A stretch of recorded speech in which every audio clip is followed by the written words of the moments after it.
يا دكتور ده شهر في السنة، معقولة رمضان يجي وما اكلش كنافة وقطايف؟ معقولة ما اكلش كنافة بالمانجا؟ طب ده انا حتى ليا واحدة قريبتي راحت لدكتور تغذية اداها كبسولات، خدتها وهي بتاكل كل اللي في نفسها فيه وفي نفس الوقت كانت بتخس. انا بقى عاوزاكي تديني الكبسولات دي. كورس التخسيس المذهل والحباية السحرية اللي هتخلصك من الكرش ودهون البطن والأرداف في 7 أيام. السلام عليكم، معاكم دكتور هبة فتحي، pharmacist and nutritionist certified from National Academy for Sport Medicine وعضو الجمعية المصرية لصيادلة التغذية.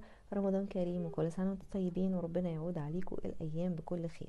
طبعا ربنا يسامحني على الكذب اللي أنا بدأت بيه الكلام، لأن حقيقي مفيش حاجة اسمها حباية سحرية ولا كورس تخسيس مذهل.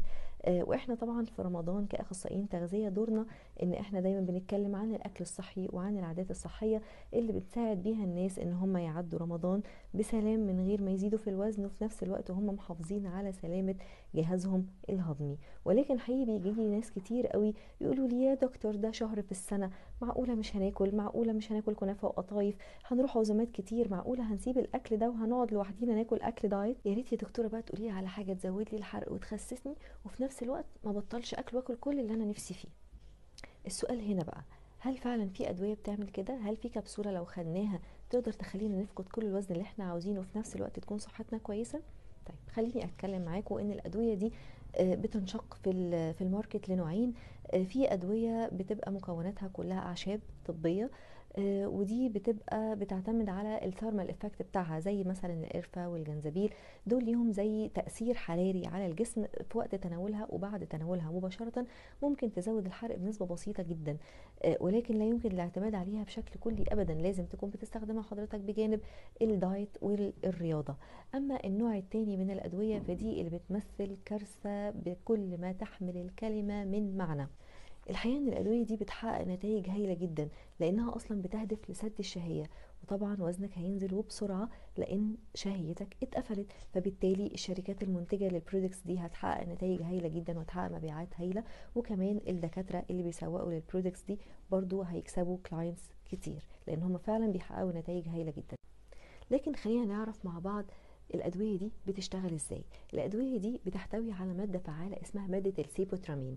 ببساطة شديدة ان السيبوترامين وظيفته ان هو بيوقف مركز الشهية في المخ عن طريق زيادة السيروتونين والنور ابنفرين. ولكن المادة الفعالة دي ليها العديد من الآثار الجانبية اللي لا قدر الله بتؤدي لدخول عناية مركزة، وأحيانا كتيرة جدا بتؤدي إلى الوفاة. العديد من الآثار الجانبية بداية بجفاف الحلق، مرارة في الفم، أرق، اكتئاب، عصبية، زيادة في النشاط العصبي، دوار، طفح جلدي، رعشة في الإيد، عدم انتظام ضربات القلب، كمان إمساك وألم في المعدة. كفاية كده ولا أقول كمان؟ لا هقول كمان: تورم بالأطراف، ألم بالأذن، عطش، عسر طمس، ارتفاع في إنزيمات الكبد، ألم بالظهر والمفاصل.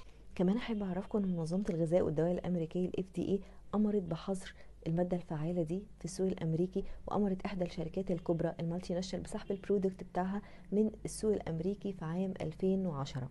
وده بسبب الأعراض الجانبية الخطيرة جدا اللي بتسببها مادة السيبوترامين من أزمات قلبية وانخفاض في عمل عضلة القلب وكمان جلطات. وبعد كل ده احنا لسه لحد سنة 2023 مصممين نستخدم الحباية السحرية. وطبعا اثبتوا ان الادويه دي كانت غير مرخصه ودخلت البلد بطرق غير شرعيه، عشان كده بيبقى ممكن يكون مكتوب فيها موجود فيها ماده السيبوترامين، لكن مش مكتوب في الوصف بتاعها او في المكونات بتاعتها ان هي تحتوي على ماده السيبوترامين. أرجوكوا وقفوا استخدام الأدوية دي. مفيش أدوية سحرية بتخسس، لكن في نظام غذائي بيبقى محسوب سعراته على حسب الهدف اللي حضرتك عاوز توصل ليه، سواء كنت شخص عادي أو رياضي.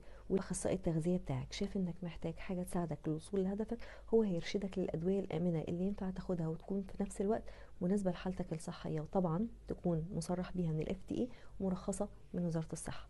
حافظوا على صحتكم وكل سنة وانتم طيبين.